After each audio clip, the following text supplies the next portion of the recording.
Joaquim prenderam uma caneta, um lápis, punham o papel, o médium e punha as mãos sobre a tal da cestinha e o lápis saía escrevendo. Era circo mesmo, né? Era impossível, por esse caminho, chegar a qualquer coisa de qualidade. Mas isso estava chamando a atenção de todo mundo. E as perguntas... O meu tio pegava a Bíblia, amarrava com o negócio com uma chave, aí botava duas pessoas, seguravam assim, aí não fazia todo o ritual. Ele é curioso, gente. Aí pedia licença, tudo chamava o trem, aí a gente fazia as perguntas e contava direitinho. Então vejam como que hoje parece um monte de coisas ridículas, mas aquilo ali era semente, né? Eram os primeiros passos dentro da realização de um grande projeto. E aí foi inventando diferentes modos, e vocês observam que os modos vão tornando a comunicação cada vez mais fácil. Porque entre um barulho na parede, que se repete tal qual o número de palmas, uma mesa girando no salão, uma mesa pequenininha, uma cestinha, uma caneta escrevendo, vocês vão percebendo que a coisa vai caminhando, crescendo, digamos assim, tecnológico. Né? Vai haver um desenvolvimento tecnológico do processo. Agora vou mandar e-mail. Vou mandar e-mail. Não, tem gente aberta esperando e-mail. E aí, eu vou dizer por que eu acho que não vai ter e-mail depois. E aí, à medida que a coisa foi ficando melhor, as mensagens foram ficando mais claras. Então, começa a mudar o cunho da comunicação.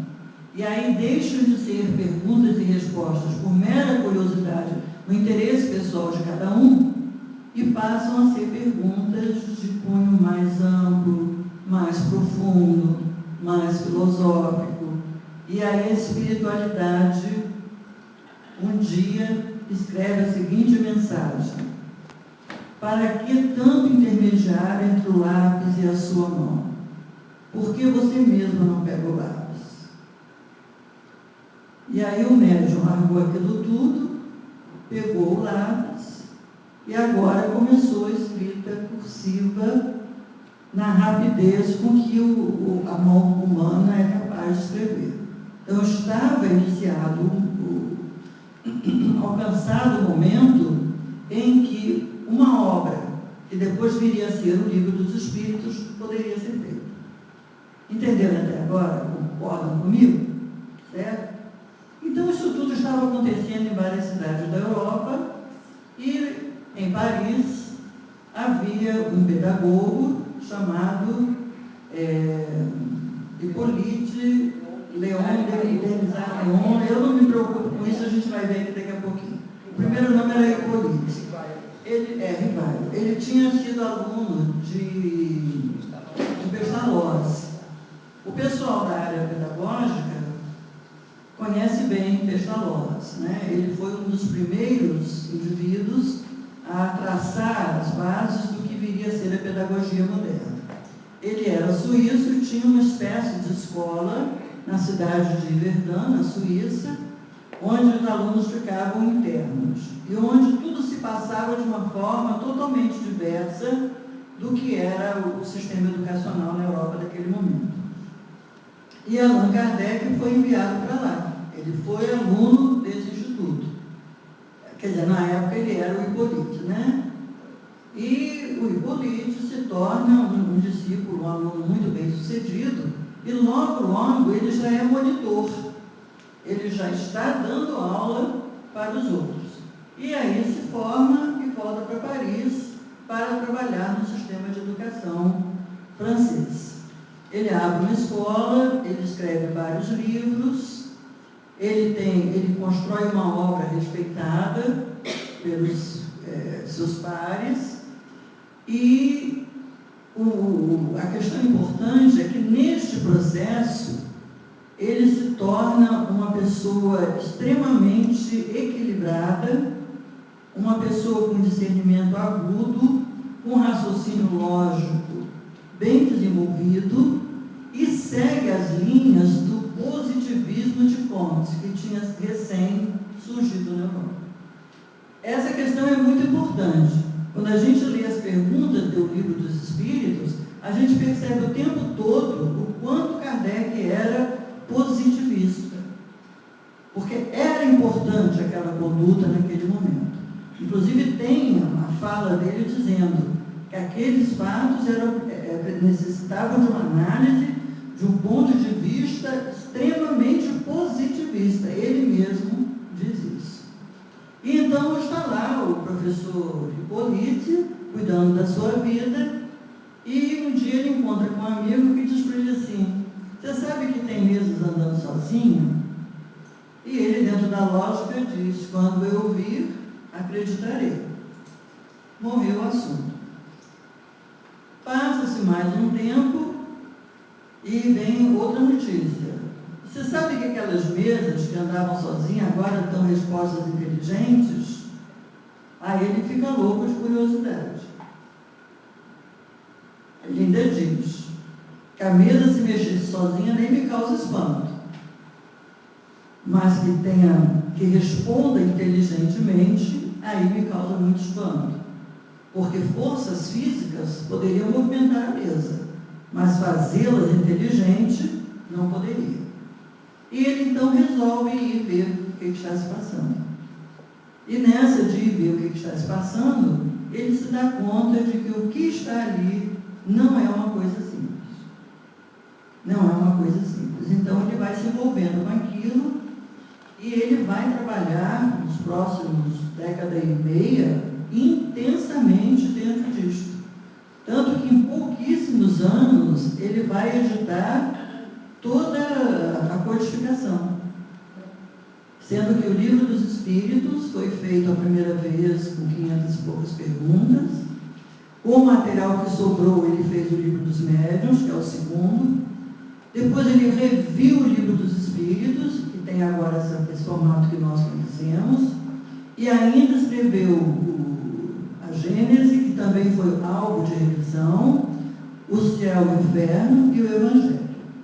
Então, quando me parece que o último que ele fez foi a Gênese já estava pronta para ir para a publicação, e a espiritualidade manda uma mensagem para ele informando que tem erro no texto e que ele se apresse em corrigir.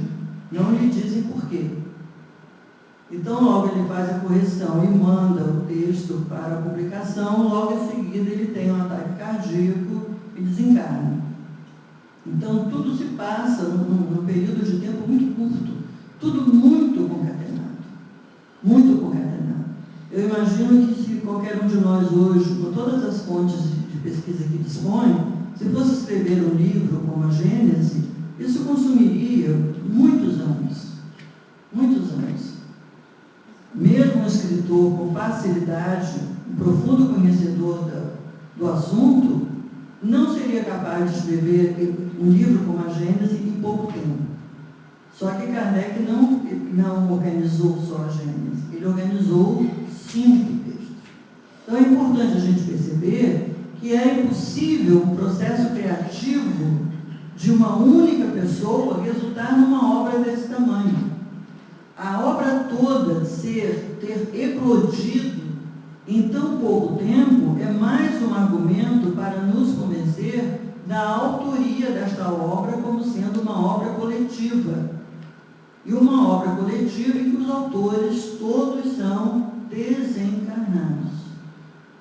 Os encarnados trabalham como taquígrafos, somente anotando aquilo que lhes é dado. Mas até então, só Kardec era um instrumento de...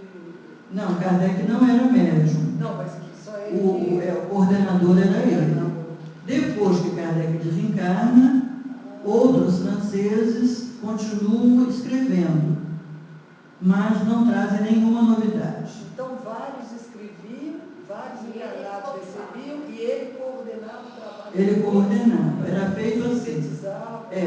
Havia a sessão mediúnica na qual Kardec estava. Então, antes de ir para aquele trabalho, ele passava os dias que antecedia anotando perguntas. Ele refletia e fazia as perguntas. Por isso que você vê que as perguntas são todas muito bem encadeadas. Quando você estuda profundamente o livro dos Espíritos, você percebe que 100 ou 200 perguntas depois, a mesma pergunta é repetida sob outro enfoque. Então você vai percebendo que é um trabalho com muito desdobramento. Então ele vai anotando as perguntas, e ele leva para o trabalho mediúnico e, às vezes, quando ele chega lá, as respostas já estão sendo dadas, porque a espiritualidade conhecia o que ele ia perguntar. E fora do trabalho coordenado por Kardec pessoalmente, o mesmo trabalho estava sendo feito em vários lugares. E as pessoas foram mandando para ele. Então ele recebia cadernos e mais cadernos. Aí o que ele fazia? Ele olhava a similitude das indagações e a concordância das respostas. Ele só aceitava quando a concordância era unânime. Então aquilo era uma resposta correta. É um trabalho muito bem feito e muito grande, que evidencia essa participação intensa dos desencarnados. Naturalmente que, com a publicação dos 5 livros, Kardec podia desencarnar. Porque agora, Jesus não tinha dito que responderia às nossas indagações quando nós pudéssemos entender? Nós já podíamos entender. As respostas já estavam dadas, mas o trabalho de cada um, caberia a cada um fazer. Nós estamos fazendo. É isso que precisa ser feito. Diga, Vera.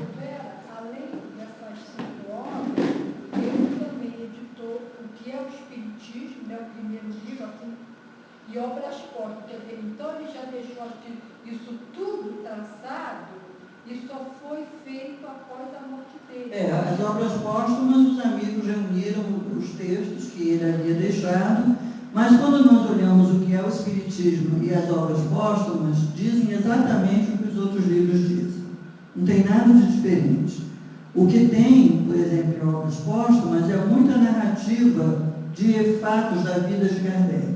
Mas a informação sobre doutrina espírita, obras póstumas e que é o Espiritismo, dizem exatamente o que a gente encontra nos outros livros, inclusive melhor explicados. Então ele não continuou trabalhando na causa depois de desencarnar? Olha, isso aí tem suscitado muita especulação. Que ele provavelmente teria reencarnado, ele não era nenhum anjo, não era nenhum espírito de escola, e teria continuado esse trabalho. Não sei o que te dizer, porque nós gostamos muito de render cultas às personalidades, Então a gente sempre ficaria esperando que Kardec voltasse de maneira estrepitosa para fazer de novo, um grande sucesso. E ele pode estar por aí fazendo um trabalhinho de formiguinha, tranquilo em algum lugar. Porque cabe a nós agora fazermos isso. Eu gosto muito de insistir com isso. Gosto muito de insistir com esse aspecto progressista da doutrina espírita. Como se ele tivesse feito a parte dele. Agora vocês cuidem. Exatamente. Exatamente. Também para dar oportunidade a outros, talvez. Isso, exatamente. Então, a gente não pode perder isso de vista. Se nós ficarmos só querendo repetir o que Kardec falou, o que Kardec diz, o que está escrito, nós não vamos fazer a nossa parte. Será que não cabe a um de nós dar um